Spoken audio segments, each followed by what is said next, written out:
Nah, ini tiga hal yang dialami oleh orang-orang Bani Israel, termasuk anak cucunya, yaitu orang-orang Yahudi. Zillah, kehinaan dunia akhirat, wal maskanah, dan kemiskinan.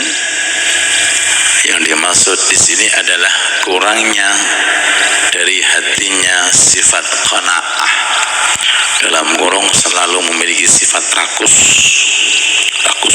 tamak. Ya, yang ketiga, raja'u ba'u, kembali meninggal dunia menemui Allah dalam membawa apa? Kebencian. Na'udzubillah. Pelajaran yang bisa kita ambil dari surat ini, ayat ini, satu, apa yang datang dari Allah itulah yang terbaik untuk kita. Keadaan saat ini itulah yang terbaik, walaupun zahirnya seseorang dalam kondisi ujian, itu yang terbaik. Ya. Jadi keadaan yang paling bagus, paling istimewa, keadaan yang ditentukan oleh Allah. Sampai Sayyidina Ali itu pernah mengatakan, ketika aku doa lalu kemudian doaku tidak dikabulkan, itu lebih baik bagiku daripada dikabulkan. Makomnya Sayyidina Ali. Kok bisa? Iya, karena ketika doaku tidak dikabulkan, itu kehendak Allah dan itu pilihan Allah, daripada doaku dikabulkan. Kalau doaku dikabulkan berarti keinginanku, tapi kalau doaku belum dikabulkan, keinginan Allah. Jauh beda antara keinginanku dengan keinginan Allah. Itu pertama. Ya, jadi keadaan yang paling baik hari ini, ya saat ini kita ini, saat ini, ya. Walaupun dalam otak kita punya pikiran ini, punya keinginan gini, ya, kadang-kadang itu bisa membuat tidak maksimalnya keadaan yang saat ini kita rasakan.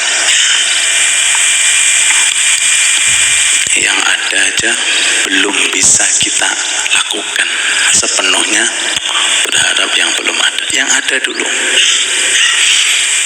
minta rezeki yang ada dulu. Bagaimana cara mensyukuri? Minta tambahan.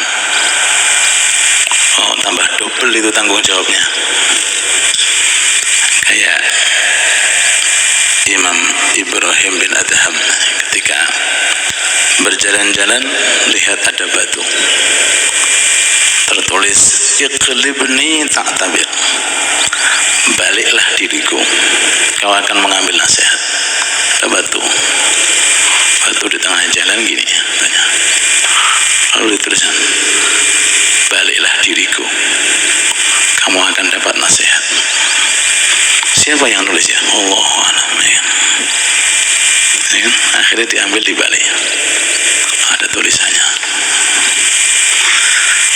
gini, anta bima ta'lam la ta'mal, fa kaifa tatlub ma lam ta'lam. Kamu dengan ilmumu ini belum kamu amalkan, kenapa nyari ilmu lagi? Kamu belum bisa mengamalkan ilmu yang saat ini kamu miliki, belum bisa. Kenapa kamu mencari ilmu yang belum kau ketahui? Apa namanya? Nambahi beban. Urusan ilmu saja diatur gitu. Jangan sekedar ilmu. Amalin dulu ilmu kamu. Amalin dulu ilmu kamu. Apalagi urusan apa? Rezeki dan dunia. Mudah-mudahan Allah berikan kepada kita ilmu yang berkah, ilmu manfaat. Amin ya rabbal alamin. Allahu ta'ala alam. Ini masih pembahasan tentang rahmat rahmat dan agungnya rahmatnya Allah yang tidak bisa ditandingi dengan ibadahnya malaikat, para nabi rasul dari golongan jin, dari golongan manusia. Rahmatnya Allah. Awas jangan melemahkan kekuasaan Allah dan kebisaan Allah. Kalau sudah untuk urusan rezeki, kita diam. Kita ini manusia nggak tahu apa-apa. Wa ma min dabbatin fil ardi illa 'ala Allahi rizquh. Tapi bisa dipraktekkan. Tapi yang jujur, yang tulus, yang fokus ketika beribadah, Allah akan datangkan rezeki min haitsu la yahtasib. Wa may yattaqillah yaj'al lahu makhraja wa yarzuqhu. Orang itu kalau takwa, tapi takwa yang benar, rezekinya dijamin sama Allah. Yarzuqhu min haitsu la yahtasib. Datangnya tanpa diperkirakan. Ya, bahkan sekelas orang yang pandai dalam ilmu bisnis, dia sendiri nggak tahu besok rezekinya dari mana, nggak tahu dia. Bisa juga sebelum besok sore sudah mati. Makanya jangan sok orang itu mendewa-dewakan otaknya, kejeniusannya untuk memprogram rezeki. Rezeki nggak bisa diprogram, ikhtiar ya. Sekedar ikhtiar buka toko, selesai sudah. Banyak orang nggak punya toko lebih kaya daripada yang punya toko. Banyak orang yang titelnya ini, bahkan kuliahnya ngambil jurusan macam-macam, masih kalah dengan kadang-kadang orang yang akalnya nggak sehat. Ini yang pagi belum dapat sebungkus nasi, yang nggak sehat sudah depannya 5 bungkus nasi. Dari orang dikasih, dia sudah makan, yang tadi belum makan, ini sudah makan 5 bungkus. Maaf, orang-orang gila di tengah jalan itu rezekinya dijamin, nggak pernah mikir. Bahkan nggak ada yang sakit kolesterol, darah tinggi, ya dah. Yang sakit apa? Yang pintar-pintar, yang jenius-jenius ini justru banyak penyakitnya. Kenapa? Banyak mikir. Ini nggak pernah mikir. Ada apa enggak? Dicek, nggak ada, bersih aja. Darah tinggi nggak ada, kolesterol nggak ada, gula nggak ada. Nggak pernah mikir. Ya memang dia nggak bisa mikir. Ya kan? Yang katanya titelnya ini profesor, lu penyakitnya bertumpuk-tumpuk, lu kok bisa? Pinter kok penyakitnya bertumpuk-tumpuk. Yang nggak begitu pinter, bahkan yang nggak punya akal aja sehat walafiat, karena nggak pernah mikir. Wabil khusus tentang sesuatu yang sudah instan dari Allah.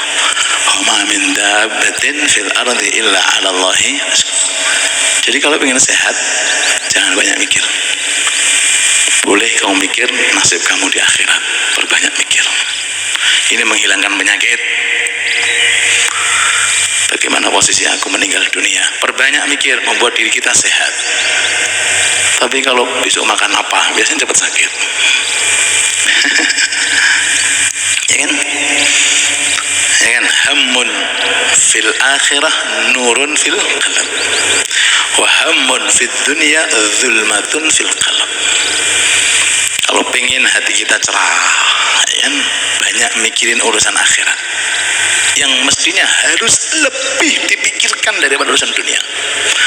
Dunia Anda pikirkan sampai 70 atau mungkin di atas sedikit lah, yang jelas nggak sampai 500 tahun. Kalau toh seandainya sampai 1000 tahun dibanding daripada dunia, itu baru sehari. Akhirat baru sehari. Ada orang nih umurnya 1000 tahun nih, ya, di akhirat baru 1 hari. Apalagi yang 70 tahun, hari itu, yang mungkin makan sesuap nasi sudah selesai lah urusan akhirat. Pikirkan yang abadi daripada yang fana'i, yang fana saja. Ini ceritanya ini. Tidak kerja, tidak apa-apa, fokus dengan ibadah, perintah dicukupi, larangan ditinggalkan. Ya mutul mar'u ala ma'asya alaih. Rata-rata orang mati itu tergantung kebiasaannya. Rata-rata. Anda, saya, semuanya ingin mati dalam kondisi apa? Tergantung kebiasaan kita apa. Kalau sholat, biasanya nggak jauh dari sholatnya. Kalau baca Quran, kalau begini gaplek, terus gaplek, wah, malam-malam dua, bantingin apa? Bantingin kertas, wah, bahasa Jawa gaplek, ya beda kalau bergadang untuk hirasah akhir malam, ada masalah itu ya. Nah, itu pahala itu ya. Nah, dua mata yang tidak akan menangis, mata karena takut Allah dan mata yang digunakan untuk menjaga perang, menjaga teman-teman, menjaga lingkungan, akhirnya ingatkan sama Allah. Nanti di akhirat dipanggil, fulan 500 tahun ibadah, iya. Mati sujud kamu ya, iya. Masuk surga dengan rahmatku. Di antara amalan untuk mempermudah rezeki yaitu sholat duha, jangan sampai ditinggalkan. Kalau bisa 8 rakaat lebih afdal. Yang kedua, baca Yasin dan Waqiah seusai sholat kalau bisa. Setiap sholat fardu Yasin, kemudian Al-Waqiah, kemudian Al-Ikhlas 11 kali.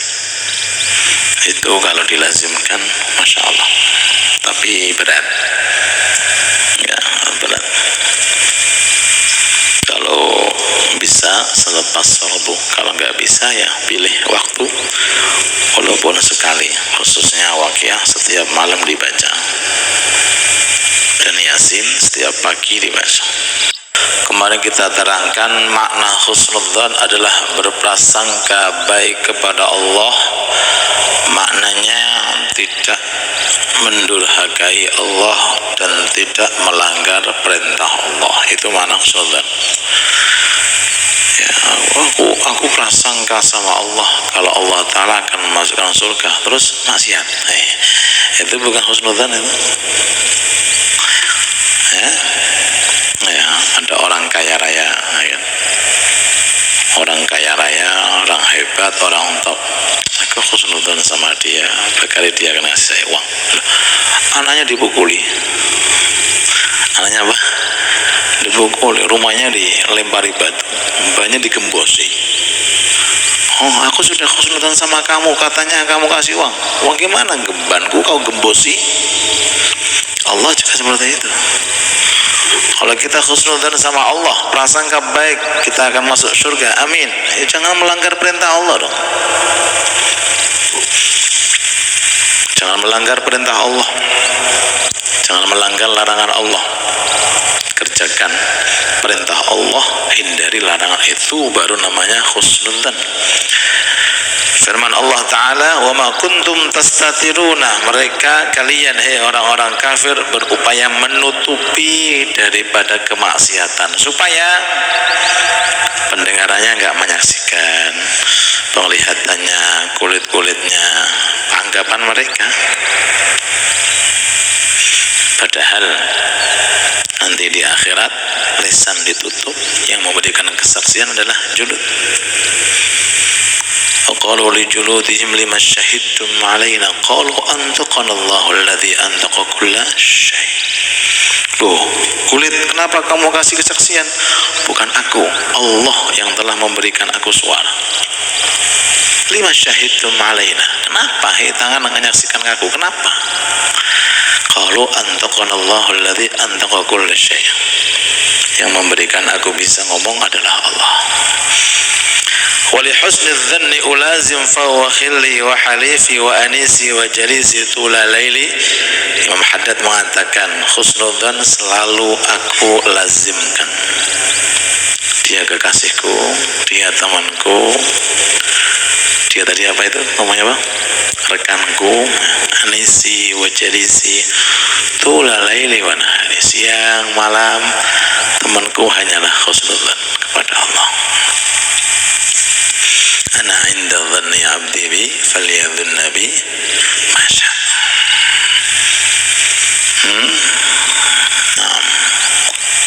La yamutanna ahadukum la yamutanna ahadukum illa wa yuhsinu dhanna billah.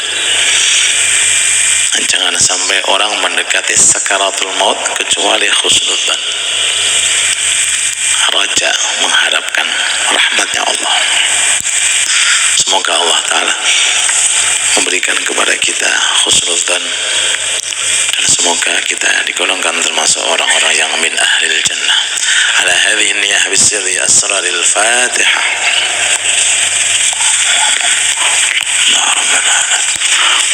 Allah Rabbil Alamin, Allahumma salli wa sallim